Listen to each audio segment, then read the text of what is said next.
এরপর গোবর দিয়ে ছোট ছোট গোলাকার ঠাকুর বানিয়ে বসানো হয় সেই কলা পাতায়। এই গোবর দিয়ে ঠাকুর সাজানোটি অবিভক্ত মেদিনীপুরের বিভিন্ন অঞ্চলে আলাদা ধরনের হয়। যেমন কাঁথি অঞ্চলে ব্রহ্মা, বিষ্ণু ও মহেশ্বরকে কল্পনা করে কলা পাতার উপরে 3টি গোবরের মূর্তি তৈরি করে তার মাথায় নতুন ধানের শীষ লাগানো হয়।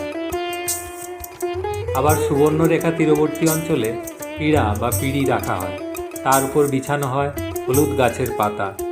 গোবর দিয়ে বানানো হয় গোবর্ধন ঠাকুর।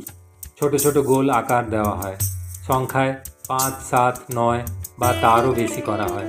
তারপর সেই ছোট্ট ছোট্ট গোবরের উপর লাগানো হয় ধানের শীষ, দুর্বাঘাস, ছড়ানো হয় ফুলের পাতা, মূলোর চারা। কোনো কোনো জায়গায় কলা পাতার উপরে গোবরের ডেলার একটিকে নারায়ণ ও